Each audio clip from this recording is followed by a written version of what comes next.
Halo semuanya, welcome to The Grid bareng gua Rangga.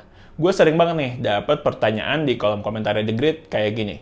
Bang, iPhone mendingan pilih size yang storage-nya 64GB atau 128GB? Atau pertanyaan kayak, kira-kira iPhone 64GB tuh cukup nggak sih buat pemakaian sehari-hari?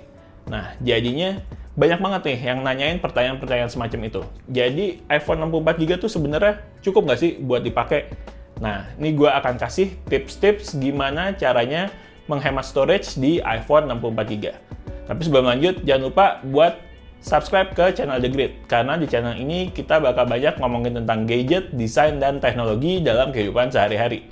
Dan juga kita bakal update video baru setiap minggunya. Oke, sekarang kita lanjut ya.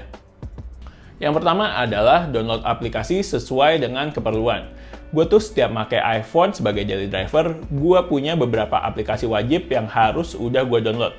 Contohnya, kayak aplikasi M-Banking, kemudian aplikasi chat kayak WhatsApp atau Telegram, kemudian sosial media, lalu aplikasi ojek online kayak Gojek atau Grab, dan aplikasi marketplace kayak Tokopedia dan lain-lain. Tiap orang itu punya aplikasi-aplikasi wajib yang berbeda-beda sesuai dengan kebutuhannya masing-masing. Nah, dari situ sebenarnya tinggal diakalin aja. Yang punya aplikasi-aplikasi wajib emang harus ada di smartphone, harus di-download. Tapi kalau ada aplikasi yang nggak butuh-butuh banget atau nggak terlalu sering dipakai, mendingan di-download tuh pas lagi dibutuhin aja. Tapi ketika udah nggak dibutuhin, bisa langsung dihapus. Begitu juga dengan game. Game juga harus milih banget nih, apa aja yang mau di-install. Karena ukuran game itu cenderung besar-besar, kayak game Call of Duty Mobile, terus Genshin Impact, itu kira-kira ukurannya sekitar 2-3GB, kan lumayan besar dan makan storage banget tuh. Jadinya menurut gue kalau emang pengen main game banget, pilih 1 atau 2 game yang lo mainin banget untuk diinstal di dalam smartphone lo yang berukuran 64GB. Tapi kalau emang nggak dimainin banget, ya udah nggak usah diinstal. Jadinya nggak menuhin storage. Kalau misalkan ada game-game yang emang ukurannya besar, tapi nggak dimainin kan sayang, cuman menuhin storage. Mendingan fokus ke 1 atau 2 game aja, tapi yang benar-benar dimainin. Tips berikutnya adalah perhatiin settingan kamera untuk foto dan video. Udah tahu belum? Kalau settingan kamera itu bisa diganti untuk dapetin size foto yang lebih kecil. Gini caranya. Dari home screen, kita pilih settings, cari menu kamera, dan pilih formats. Di situ ada 2 pilihan, yaitu high efficiency dan most compatible. Untuk size foto yang lebih kecil, kita bisa pilih option yang high efficiency. Kalau high efficiency itu menggunakan format HEIC dan HEVC untuk output foto dan videonya. Sementara untuk most compatible menggunakan file JPEG untuk foto dan H264 untuk video. Nah, sejauh apa sih perbedaannya? Nih, gua tes 2 foto dan video yang sama menggunakan format yang berbeda. Kita langsung lihat aja file size-nya ya buat perbandingan. Bisa dilihat perbandingan size-nya yang hampir setengahnya. Nah, jadi buat penggunaan sehari-hari, prefer menggunakan settingan high efficiency aja karena file size-nya itu akan jauh lebih kecil. Nah, lanjut. Tips berikutnya adalah hapusin media, foto, atau video yang ada di WhatsApp.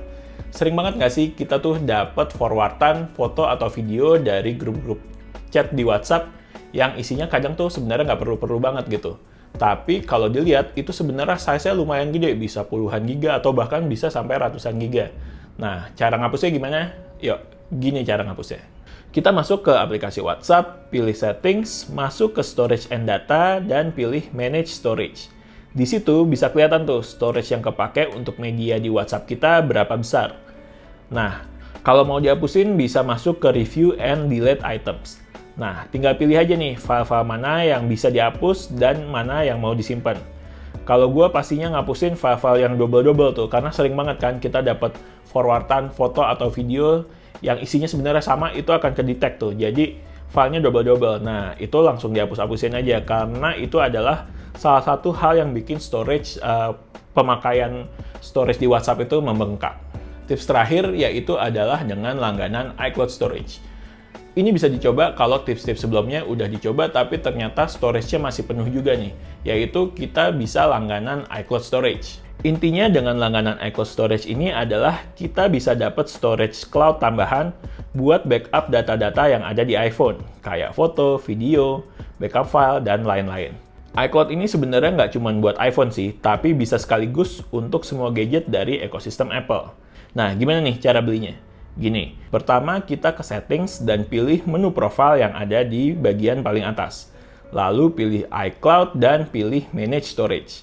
Di sini, karena gue udah langganan iCloud, gue bisa pilih menu upgrade untuk nambah storage-nya kalau emang butuh storage lebih.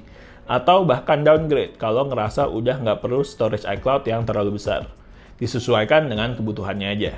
Nah, untuk harganya, ini dimulai dengan harga 15.000 per bulan untuk kapasitas yang 50 GB, 45.000 per bulan untuk kapasitas 200 GB, dan 149.000 per bulan untuk kapasitas 1 TB. Tapi ngerasa mahal dan nggak mau keluar duit buat beli iCloud storage, ada nih caranya, yaitu backup ke komputer atau ke harddisk eksternal. Cuman buat gue cara ini agak repot karena harus mindahin file, ngapusin foto-foto yang ada di smartphone, dan lain-lain. Ribet dan butuh effort lebih. Jadinya gue sih tetap prefer backup file-file gue yang ada di iCloud Storage. For your info, gue pakai iCloud Storage yang 200 GB 45.000 per bulan. Menurut gue itu masih oke lah harganya. Tapi kalau emang kebutuhannya lebih besar, bisa pilih langganan paket yang lebih besar. Jadi balik lagi nih ke pertanyaan yang ada di awal, sebenarnya iPhone dengan storage 64 GB itu cukup atau nggak sih? Menurut gue sih tergantung kebutuhannya. Bisa dicukupin, tapi mungkin akan ketemu banyak batasan-batasan dan harus pintar-pintar ngakalinnya. Untuk pengguna iPhone dengan kebutuhan-kebutuhan ringan atau light use, kayak misalkan cuma buat main sosmed, buat foto-foto, buat main game sesekali, menurut gue 64 GB tuh masih cukup banget. Tapi kalau emang pengguna heavy use, misalkan dipakai buat game yang berat-berat, terus dipakai buat video yang ngambil stok video yang cukup banyak, dan mungkin ngedit videonya langsung di iPhone-nya, menurut gue jangan pakai 64 GB. Minimal 128 GB menurut gue kalau emang penggunaannya cukup berat, atau di atasnya 256, 512 GB. Kalau gue sendiri gimana? Kalau gue sendiri sekarang pakainya iPhone dengan storage 128 GB, karena ya itu, gue nggak mau repot buat mindahin foto, mindahin video, terus backup files, jadi gue minimal pakai 128 GB. Sebenarnya 64 kalau dilihat kebutuhannya, penggunaan gue nggak sampai 64 GB. Ngepas lah 64 GB, tapi untuk amannya gue pakai iPhone dengan storage 128 GB. Oke, sekian video dari The Grid. Jangan lupa buat like videonya kalau emang suka, lalu subscribe ke channel The Grid, dan follow juga Instagram kita di thegridco.id. Oke, The Grid sign out, bye!